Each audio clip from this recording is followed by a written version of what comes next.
Are you guys ready for like one of the most amazing days of your life? I don't know. Are you ready? Yes. Give somebody a high five and say, I am ready for an amazing day.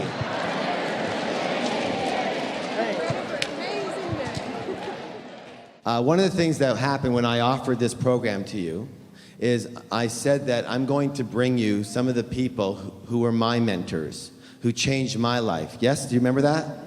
And that's what I do. I get on the phone, I speak to these guys, so I speak to them fairly often. I say, I really want you to come and speak with my participants, my attendees, because you helped me so much. And the gentleman I'm going to bring on right now, when I was about 23, 24, something like that, I was very confused. I mean, you do enough drugs, you get confused. I say, right? No, I'm only kidding, right?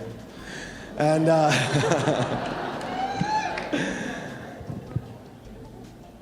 you know what they say about the 60s? What is it, the 60s, right? What do they say? Yeah, if I remember if you were there, right? Anyways, and I was just going through a lot of turmoil and lots of inner struggles with why I had all this potential. I believed, anyone told me that, but nothing was happening, right? It was like everything I tried, it wasn't right, or it didn't fit, or I found something wrong with it. And it was like this huge struggle. I mean, I was even trying door-to-door sales, not as a learning experience, but to make some money. It was hard. And I ended up seeing this ad for a course, and it looked really interesting. And I decided that I already had nothing to lose. I was just in that place. I said, look, I'll try anything at this point in time. And I went to that course, and it changed my life. I talk about the mind all the time, right? And we talk about it in certain respects with peak potentials, of course. But this was actually one of the first times that I'd ever learned how to use my mind as a tool for attracting what I want. And it was amazing. I remember I was started to do some building with my dad, as I told you about yesterday. And immediately, as soon as I came home, I started putting the tools into practice. Into what? One more time. Into what? Into practice. And things started shifting for me so fast, and my life has never been the same since. The gentleman I'm going to bring up to share with you today is one of my teachers, one of my mentors, one of the most beautiful hearts and spirits on this planet. And as I said to the Success Tracks members, he is one of the rare individuals who actually walks his talk. Walks his talk. He's a beautiful, beautiful man, incredibly successful, using the technologies that he's created. How many people have heard the term mind power? This gentleman coined that term. This gentleman wrote the book on mind power. This is the original mind power guy, so to speak. What I'm looking for here is just a little, very courteous welcome, if you'd be so kind. A very little courteous welcome for my friend and teacher, Mr. John Kehoe.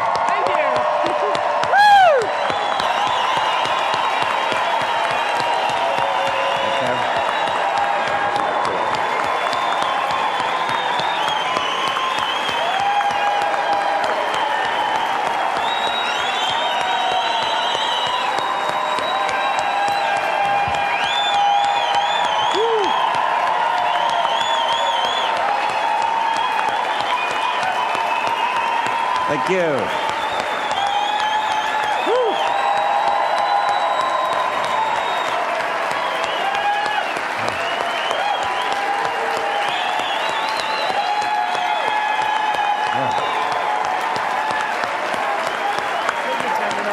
Thank you. Woo. Thank you.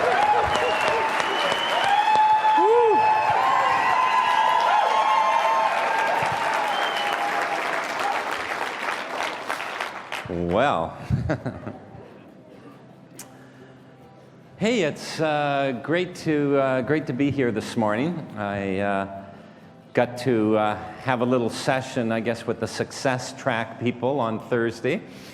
We had some fun together. This morning what I'm going to be talking about is I'm going to be talking about the powers of the mind.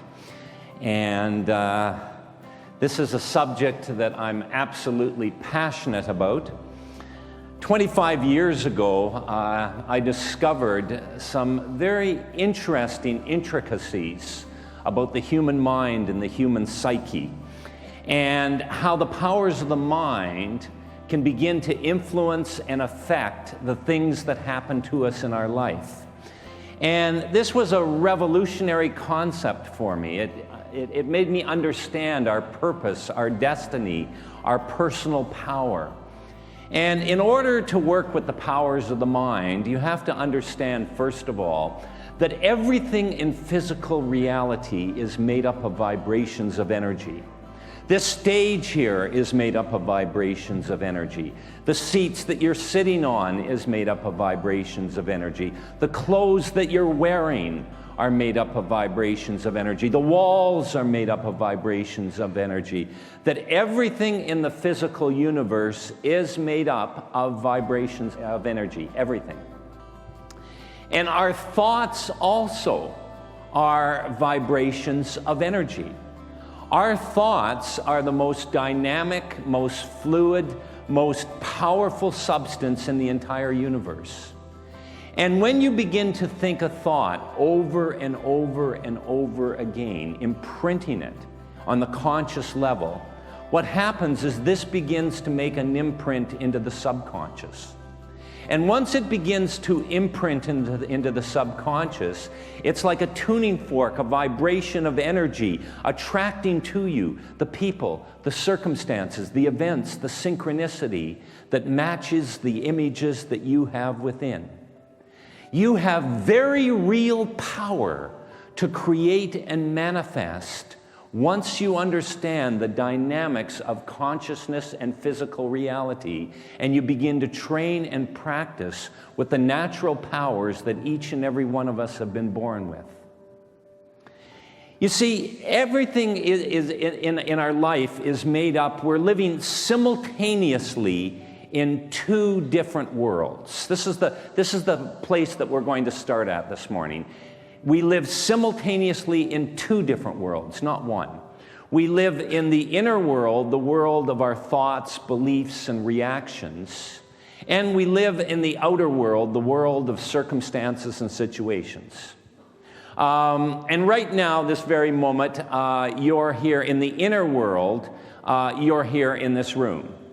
And in the outer world, you're here in this room right now. I mean, you're sitting on the seat, you're here. The outer world consists of me up on stage, the people beside you. All this is happening right now in the outer world. And in the outer world, you're here in this auditorium. In the inner world, you're also here because I have your interest. But if you were to lose interest in what I have to say, if I was to become boring, for example, you might very well remain here in the outer world out of politeness, but in the inner world, you could go to an entirely different place. Maybe thinking about something that happened to you earlier on yesterday, or maybe thinking about what you're going to be doing when you go back home after this conference is over. And we do this all the time. We go to different places in the inner world. I mean, how many times, for example, you're driving your car, and you're sitting there on the seat, and in the outer world, you're in the car, but in the inner world, you're an automatic. You know, you're kind of driving along, and maybe you're thinking about a disagreement that you had with somebody, and you're thinking about what's going to happen when you see this person next. And you're thinking to yourself, okay, when I see this person, I'm going to come up to them and I'm going to say, yeah, but what about this and that and this and that and this and that? And they're going to come right back to me and they're going to say, yeah, but what about that and this and that and this and that? But I know exactly what I'm going to say, because I'll come right back and I'll say, yeah, but what about that? And what about this? And what about that? And this and that? Yeah, and he's going to come back and he's going to, and there you are having this total fictitious argument, you know, as if it's going to happen like that. It's not going to happen that way. And yet there you are in the inner world acting it out. And that's what goes on in our mind. Is it's very important, if you wish to master and understand mind powers, that you understand the difference between the outer world and the inner world. Let me do a little example here. Can I have a volunteer quickly? Somebody. Yeah, you. No, this one right here. This one right here. Come on. Okay. Now, I want you to just sit down there, Daniel. Okay, now, Daniel, what I'm going to do is I'm going to kick you. And I'm going to kick you right here on the shin. And I won't hurt the pants at all, but it will hurt. And the whole idea of this is, for the sake of the experiment that I'm doing, the whole idea is for me to cause you pain. And it will hurt, and it will hurt a lot. Yeah. So just brace yourself, get the thing there. Okay, now, here, let me get a little run at this, actually, here. Okay. Here we go. You ready? It might move. Okay. Done. Thank you, Daniel.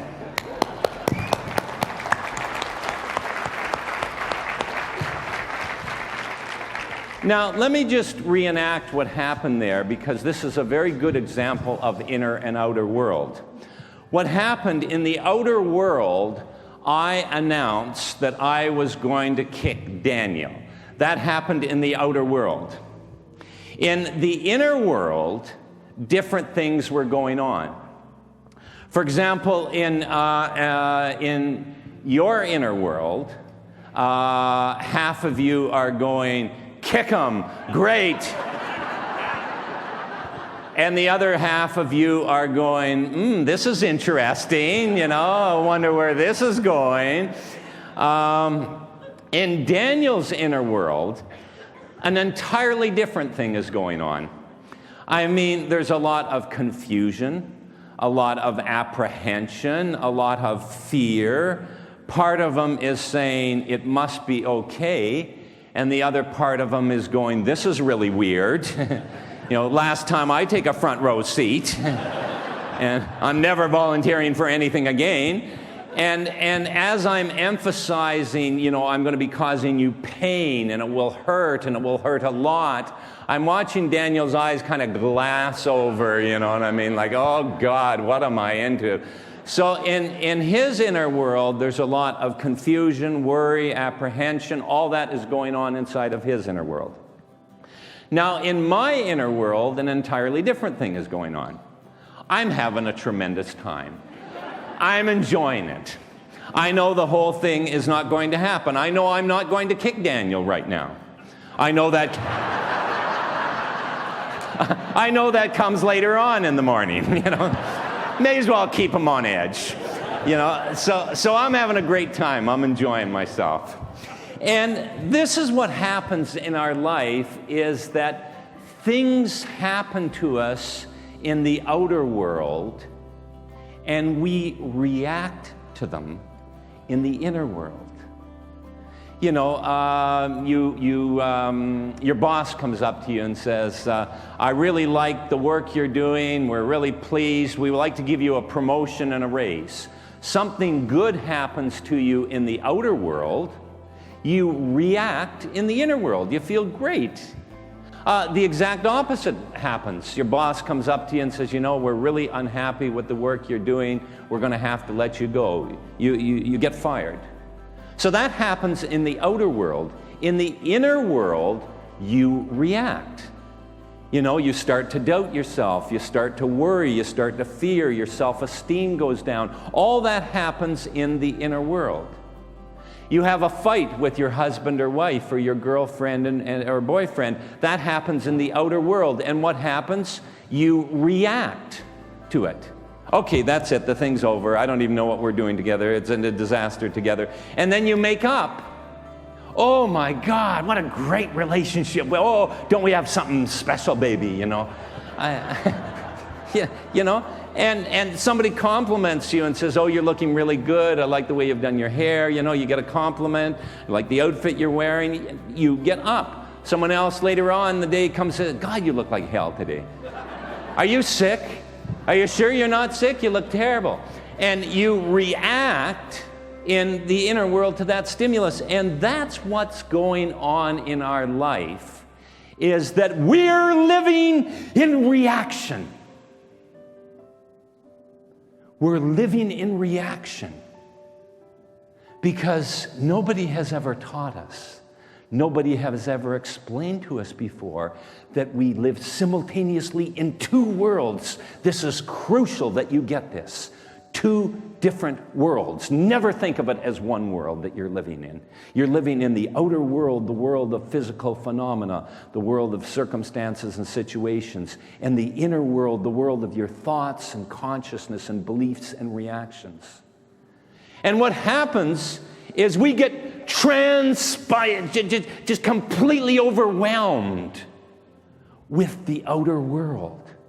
When things are going well in our life, we feel great. When things are going bad in our life, we're super down.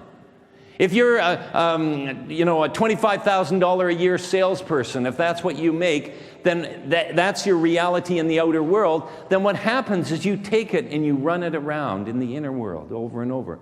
Make $25,000 a year, that's what it is, $500 a week, yeah. And you're always thinking about it. It becomes part of your consciousness. It becomes part of your vibration. If you're having problems in your personal relationships, in the outer world, that happens in the outer world. Your problems with relationships. That happens in the outer world, not the inner world. But if it's happening in the outer world, what happens? You run it around in the inner world. Think about, oh God, I'm having so much problems in my relationships. In fact, relationships are really hard to have, aren't they? In fact, I can't think of one person who has a good relationship. Yeah, relationships are really hard. And you're always thinking about the negative aspect of relationships. That becomes your consciousness. That becomes your vibration and energy. And as a result, you have no power. None. Zero. You are caught like a puppet, according to what outer world is dictating to you. And that's what Mind Powers teaches you how to do, is it teaches you to move beyond reaction into personal power. Recognize that we live simultaneously in two totally different worlds, the inner world and the outer world, and learn to distinguish between the two. Learn to understand the dynamics. Each has its own laws. Each has its own dynamics. Each has its own reality. For example, confidence doesn't exist in the outer world. I mean, did you bring some confidence with you this morning? You got some in your purse? You know, confidence doesn't exist in the outer world. Confidence is part of the inner world. Fear does not exist in the outer world. Happiness does not exist in the outer world. There is no happiness in the world. Everybody wants to be happy. Everybody's looking for happiness. There is no happiness in the outer world. Happiness is part of the inner world. So what the student of Mind Powers does, through training, through practice, through understanding, through contemplation, through personal work, learns to distinguish between these two realities that we are living simultaneously, the outer world and the inner world, not confusing them, and learning how to use the one to manifest and create in the other. Because you see, all is law. All is cause and effect. The great law of cause and effect is happening everywhere in the universe, like the planets that are orbiting around our sun, following the same elliptical patterns that they have for millions of years, not changing one iota. Some of them take thousands of days to orbit around the sun. This particular one that we're on takes 365 days to orbit around the sun. and it's all governed by laws. The law of gravity says when I throw this up, it's going to come down. It's a law. The tides of the ocean are pulled in and out twice every day by the attraction of the moon. It's the gravitational pull of the moon that is causing the mighty oceans to ebb and flow. And you can take the most isolated bay here in British Columbia, up in northern British Columbia, maybe up in the Queen Charlotte somewhere, the most isolated bay, and you can predict exactly where the tide is going to be at 2:30 a.m. this upcoming Christmas Day. Because it's all governed by laws.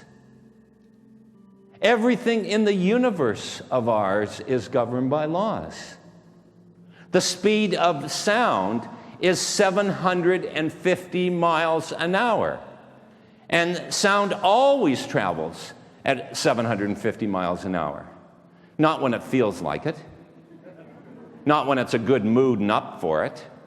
You know, I mean, it's a law that sound travels at 750 miles an hour. My voice is coming to you right now at 750 miles an hour. That clap is coming to you at 750 miles an hour because sound travels at 750 miles an hour. It's a law, and it always travels at 750 miles an hour. Except, of course, when it's underwater. And then it travels at 3,000 miles an hour.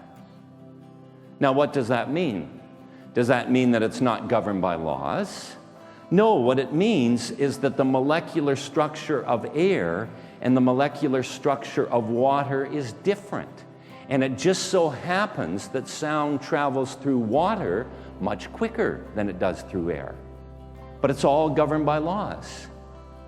The reason that some things are cotton and some things are steel and some things are wood have to do with the way elements bond with one another.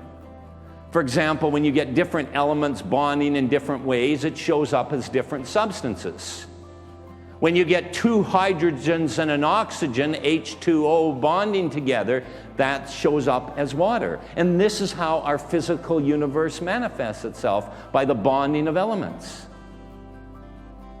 The reason that some people are white and some people are oriental and some people are black, some people have blue eyes, some people have dark eyes, has to do with the genetic chromosomes that you get from your parents. We get 23 chromosomes from each parent, and that's why we look the way that we do. Nature can only work with the material that it has.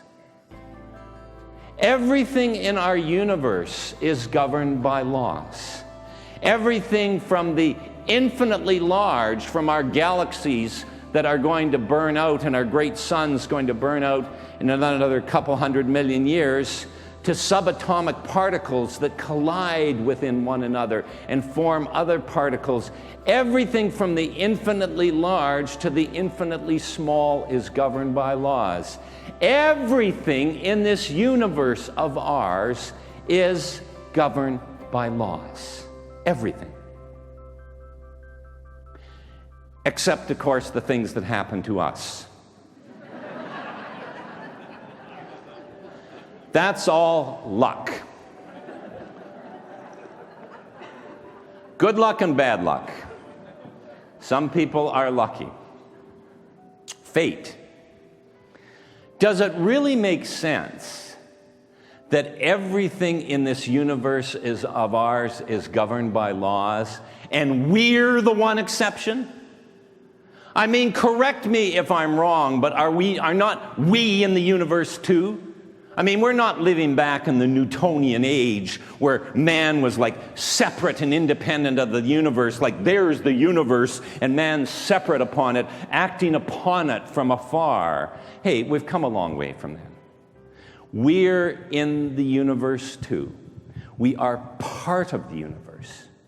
And if everything in this universe is governed by laws, then I would strongly suspect that there are laws that govern the things that happen to us in our life as well. Only we've never understood the laws. That's why we've called it luck or fate or chance. Oh, there are very specific laws that govern what happens to you in your life. And I'll share with you one of the most important laws that you can ever know about yourself and your life. And that is that you are the cause of everything that happens to you. That you're it. And you might say, well, wait a second, John. You don't know me. And you don't know the things that are going on in my life. I'm certainly not causing these things to happen to me. Well, yes, you are. Yes, you are. You are the cause of everything that is happening to you in your life, that you're it. And immediately when I say that, people start saying, yeah, well, what about people starving in Ethiopia? What about the people that died in the World Trade Center? What about people getting sexually abused when they're young children? What about them? Yes, what about them? Well, for a moment, I want you just to let that go. And there are very clear answers to that. Very, very clear answers to that. But I'm not going to touch that right now. I'm going to just talk about you. I'm talking to every single person that is sitting here in this seat. And what I'm saying to you is that you are the cause of what's going on in your life. Who and what we are is an accumulation and conglomeration of all the experiences, all the thoughts, all the beliefs, all the reactions, everything that has happened to you ever since you've been a young infant, every experience, your reaction to that experience, every thought, every action, everything that's happened to you in your life has built within you a vibration of energy. And life is always responding to you according to your vibration and energy. I have the John Kehoe vibration of energy, and it creates my John Kehoe reality. Daniel has his vibration and energy, and it creates Daniel's experience. Susan in the back has her own particular vibration and energy, and it creates Susan's reality. That we are the cause, that we are the vibrational frequency that attracts experiences to us. And it's hard for us to understand this at first. And by the way, these things aren't necessarily easy to understand. And we like to try and pretend that our life doesn't have anything to do with us. You know, like, here's me, and there's my life. And why is it following me around? Get away. My life has nothing to do with me. Get away. My life has nothing to... We like to pretend that we and our life are totally different things. What do you mean your life has nothing to do with you? Your life is a reflection of you. Your life is a perfect reflection of you. Perfect. And it's a little bitter pill for us in the beginning to accept that we are the cause of the things that are happening to us, especially when things are not going well, perhaps with our health or our finances or our relationships. But I'll tell you something. As soon as you can accept it, not necessarily understand it, I don't expect you to understand it at the first hour of us working together. But once you can accept it, what happens is it gives you power. It gives you an immense amount of power. Because if what I say is true, if indeed You are the cause of the things that are happening to you. That means you're it. And my friends, this is the best news anybody could ever give you. I am the bearer of good tidings this morning.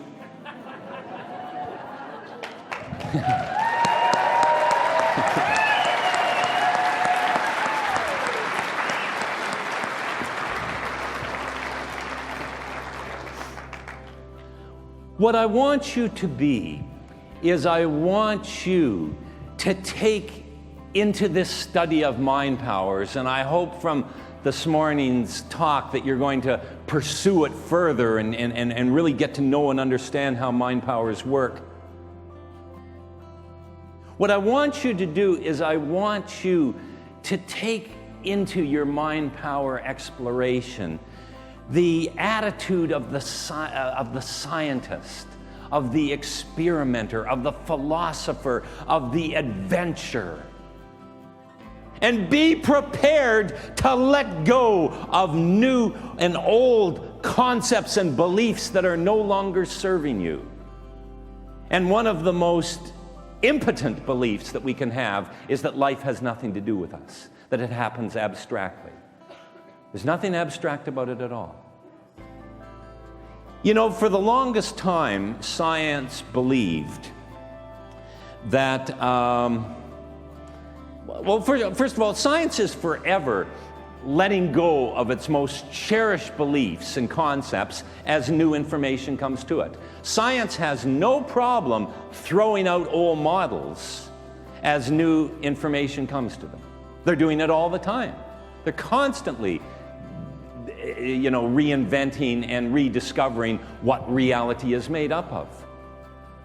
For example, for the longest time, mankind believed that the Earth was the center of the solar system and that the sun revolved around the Earth.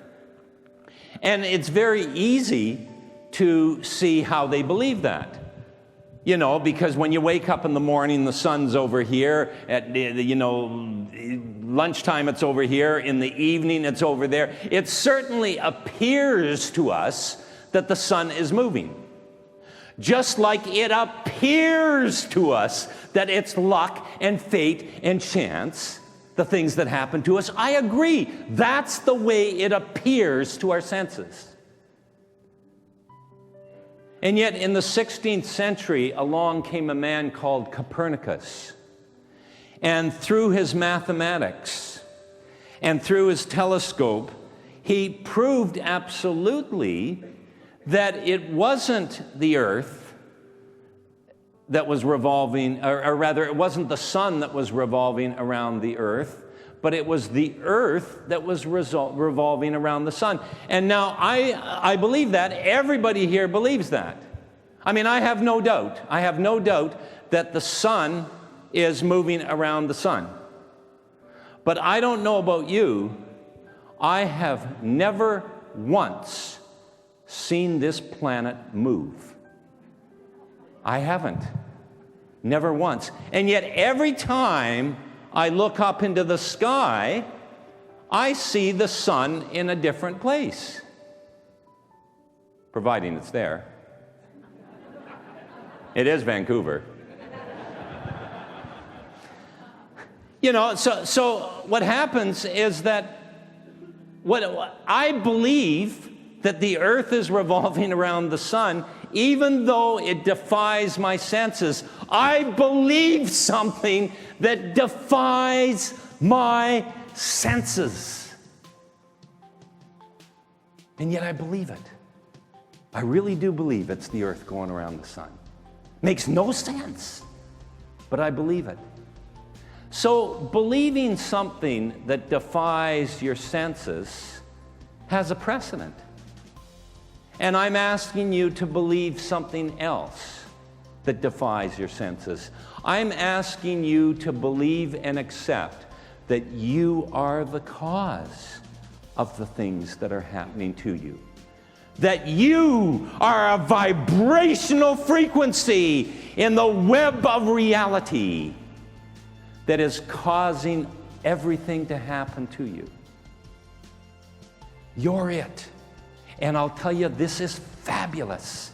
Yes, it's a little bitter pill in the beginning, but once we get over that aspect of it, we can begin to move with such personal power, manifesting and creating in ways that I'm going to show you.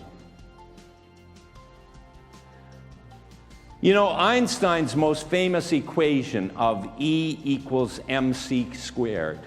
What Einstein is explaining in that is he's equating energy and matter. He's saying energy and matter are a constant. That if something appears to disappear, it's really transposed and reappears on a different energy, a different dimension. For example, you have some wood and you burn the wood. Okay, what happens? The wood disappears. But as a result of burning that wood, it creates heat. And the amount of heat is exactly proportionate to the amount and type of wood that is burned. It is all governed by laws. You have a mouse that's running down into the forest, and an owl sees this mouse, and it comes down and it pounces on the mouse and eats it. No more mouse. Mouse is gone. But as a result of eating the mouse, the owl gets to fly around and hoo, hoo, hoo. What a pitiful owl imitation that was. You understand what I'm saying, though. The owl gets to live as a result of eating the mouse. And that's what Einstein is saying. Einstein is saying that we live in a universe where all is cause and effect, where all is law. So if this is the type of universe that we live in, what I would like to know is, what is the effect of thinking thoughts? What are these very mysterious things called thoughts that are going on in our mind each and every day? And what you're going to find out is, much to our amazement, and I've been working in this field 25 years now, and I am still in awe of the power of thought when understood and directed in ways that I'm going to teach you. Thought is the most incredible substance, but we never get to experience it with our mind vague and diffused and thinking thousands of thoughts the way it naturally does.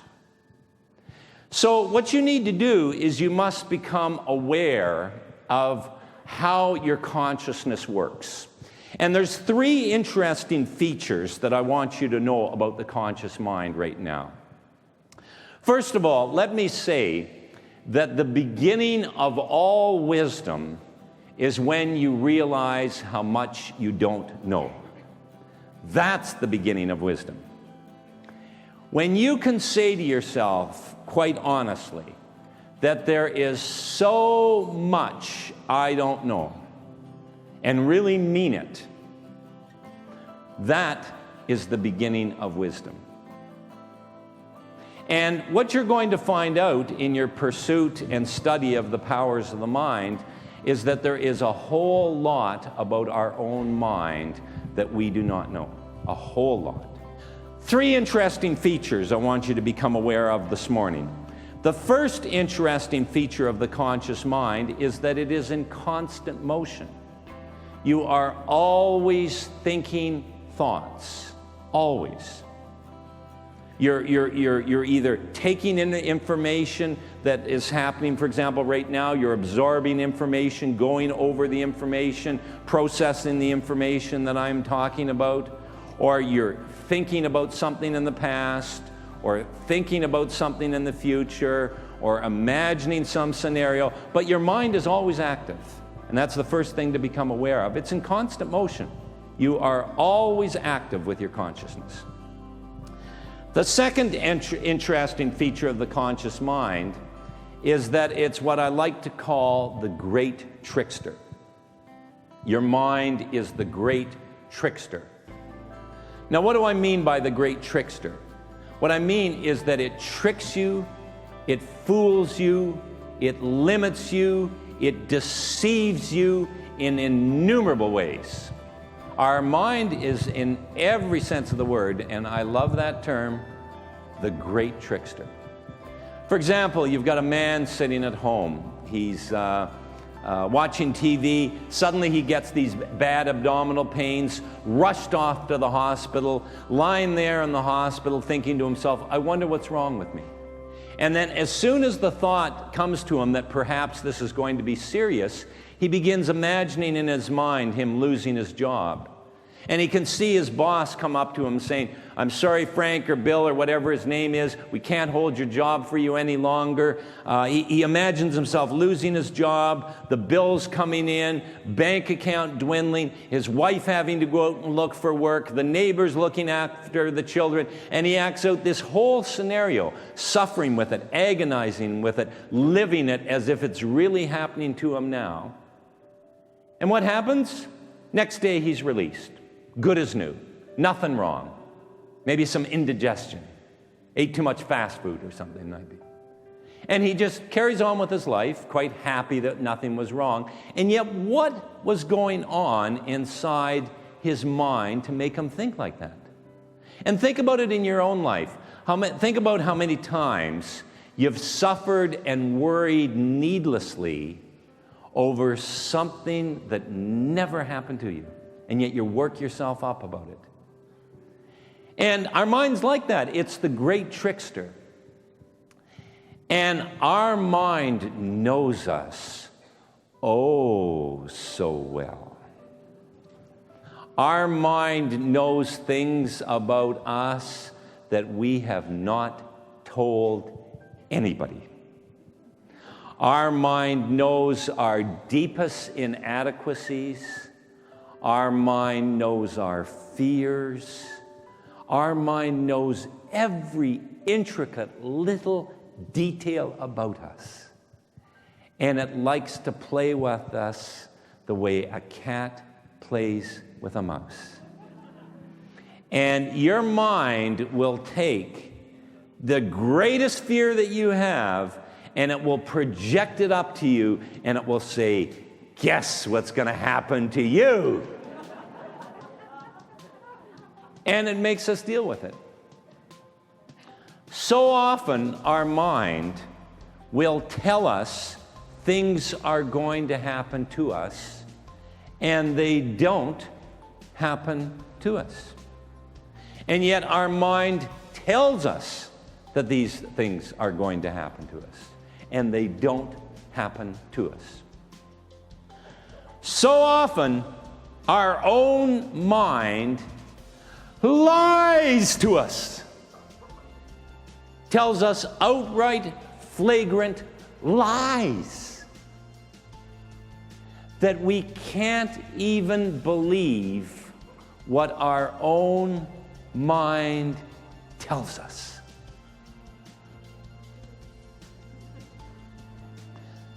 I'm going to repeat this.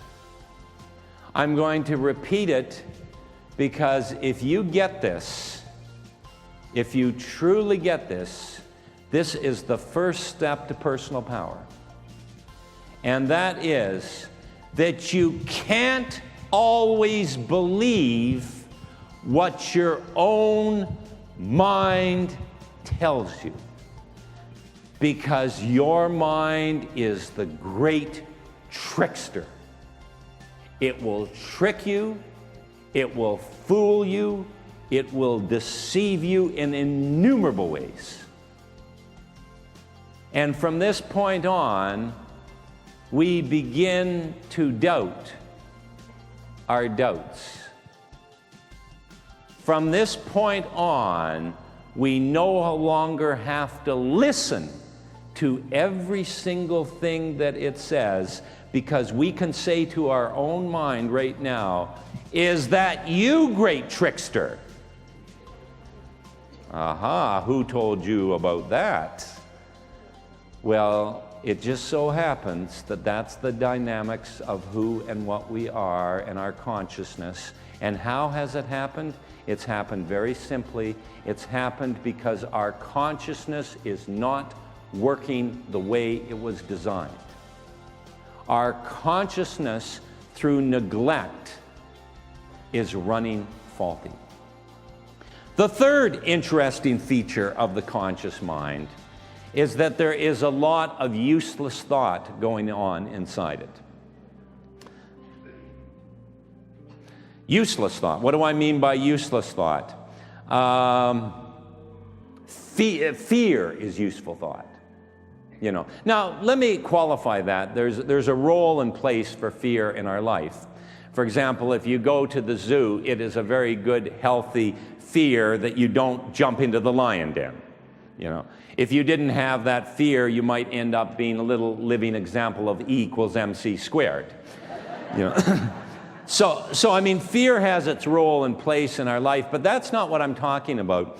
It's like we're afraid to approach somebody that we don't know, afraid to try something new, afraid of what might happen to us in the future. There's a lot of fear in this consciousness. There's a lot of worry in this consciousness. There's a lot of anxiety in this consciousness. There's a lot of negatives in this consciousness, and I'm shortly going to tell you how to work with negatives, but there's a lot of negatives in this consciousness. So what's happening in our life is we are living our life, our very important life. I mean, this is it. This is not the practice run. This is it. This is our life. And it's a very important life, and we are living this life through a mechanism that is in constant motion, through a mechanism that is tricking us, lying to us, deceiving us, through a mechanism that has all this useless thought going on inside us. And that is the lens through which we perceive our life and our world.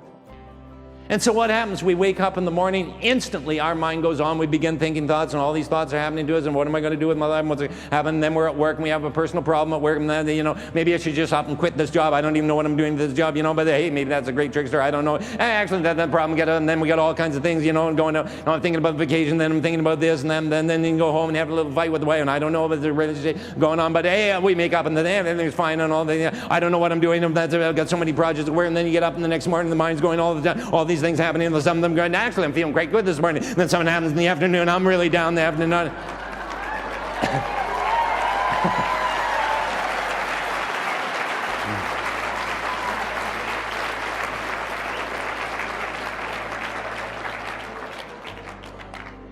Is it any wonder that we get a little bit overwhelmed in our life? And the thing is, that is what is going on. This is how our consciousness is working without training. We've lost control. We have totally lost control, but you can get control of it. You begin to get control as soon as you can awaken to the fact that this indeed is what is happening. You can begin to get control. In fact, that's what Mind Powers is all about. Mind Powers is techniques, training, methods of gaining control of your consciousness. And one of the things that the student of Mind Powers learns how to do is to eliminate all the negatives that are happening in our consciousness. And even the most positive person has a whole bunch of negatives going on. We all have negatives in one area or another of our life. And I want you to understand that it makes absolutely no difference to the conscious mind whether you think constructive thoughts or destructive thoughts. It makes no difference to the mind. It makes all the difference to you. It makes all the difference to your life. It makes all the difference to the things that are going to happen to you, but it makes no difference to your mind. Now, here I'm talking about you and your mind as if they're different. And that's what you're going to find out, is that you are not your mind. just like you are not your hand or you are not your foot. Your hand is a part of who you are, but you're not your hand. Likewise, you are not your mind. And it makes no difference to the mind, none to the mind, whether it thinks constructive thoughts or destructive thoughts. It will simply work with whatever material is going through. So the student of mind powers understanding this makes a very diligent effort to eliminate the negatives. So there are 4 good techniques that I'm going to share with you this morning. 4 very good techniques for eliminating negatives from the conscious mind. The first technique is called cut it off. You know, ever since that Bobbitt affair, I always have that little second of squeamishness, as I'm being... Okay, the cut it off method.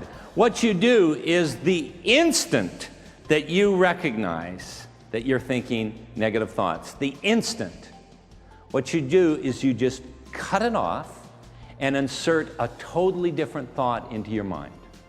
You don't argue with it. You don't analyze it. You don't defend yourself against it.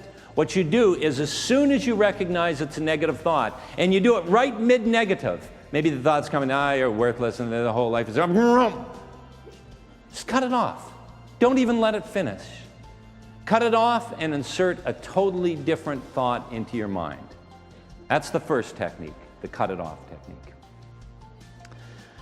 Now, the second technique is totally different. These are 4 totally different, independent ways of dealing with negatives. First technique, cut it off. Second technique, what you do is you label it. You label it. You say, what is happening in me is I am now experiencing, quotation marks, a negative thought. I'm now experiencing a negative thought. And you label it, but you don't get caught up in it. And I'm going to share something with you that once you understand this next principle, you are 75% of the way of eliminating negatives from your life. 75% of the way of eliminating negatives by understanding this next truth. And I'm going to say it 3 times because I want it to imprint deeply into your consciousness. I want it to burn into your consciousness. I want you never to forget this. And here it comes.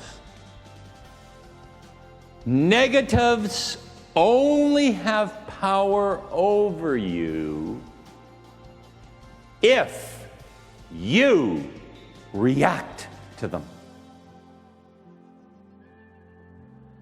Negatives only have power over you if you react to them.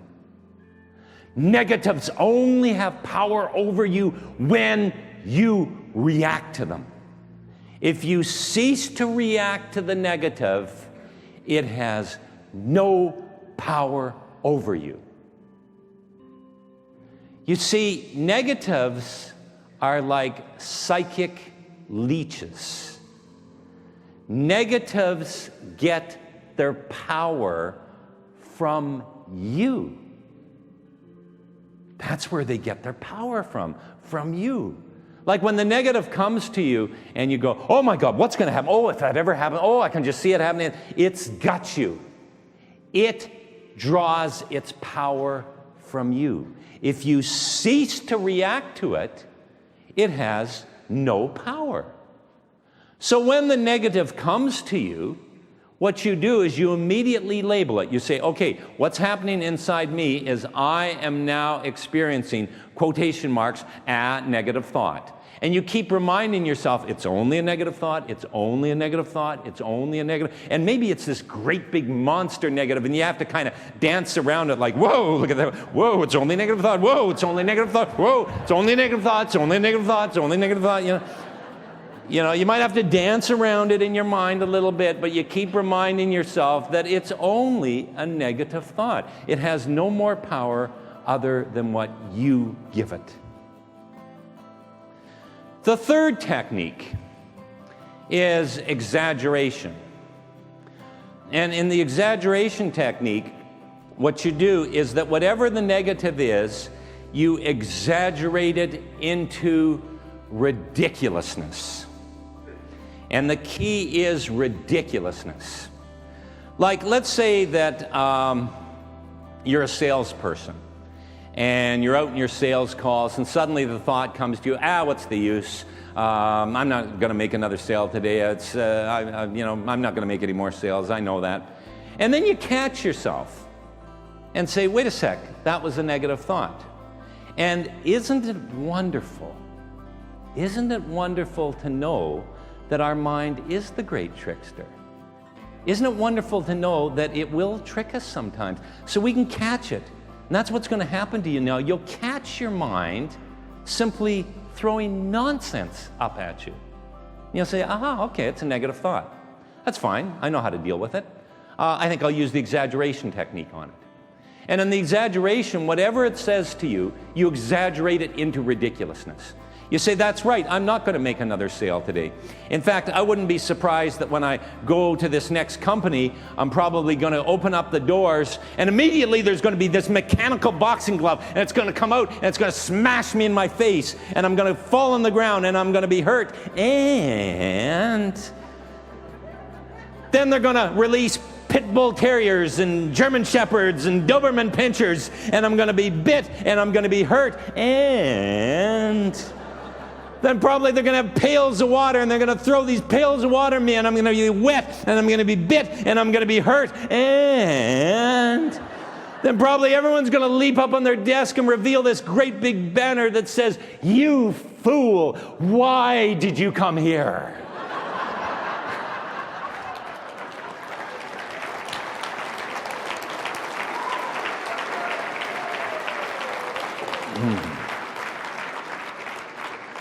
Now that's ridiculous.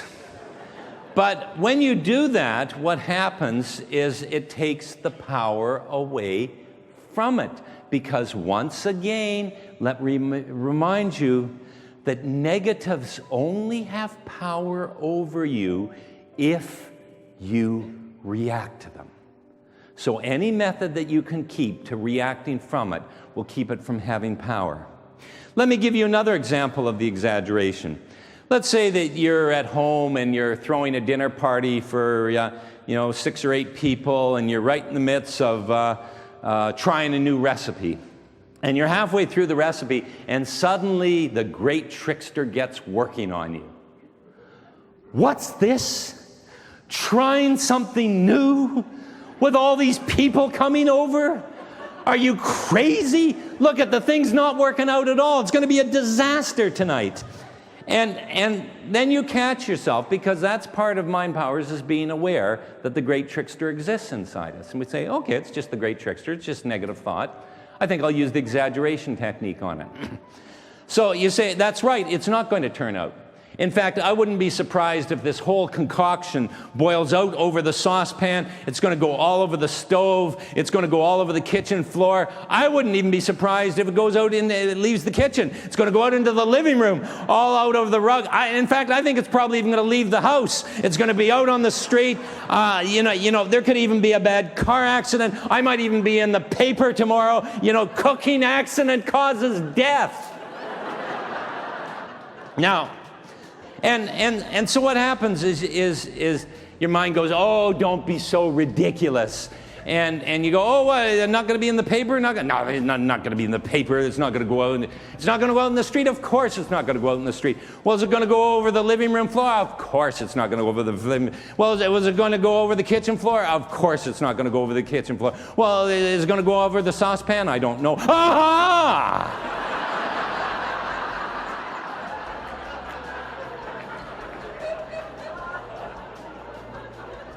It doesn't know.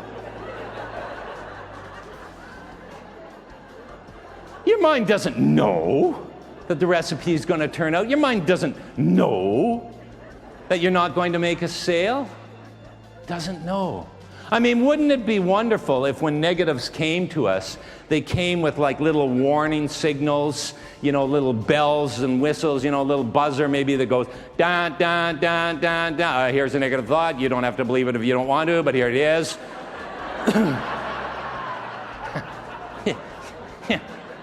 I mean, wouldn't that be great? But they don't. When negatives come to us, they come like the voice of God. Guess what's going to happen to you? And they project the most horrific circumstances into us. The fourth technique is to counteract the negative with the exact opposite. Counteract the negative with the exact opposite. So whatever the negative is, you counteract it with the exact opposite. When the thought comes to you that I'm not going to make another sale, you counteract it with I am going to make another sale today. When the thought comes to you that the recipe isn't going to turn out, you counteract it with the exact opposite. The recipe is going to turn out fabulous.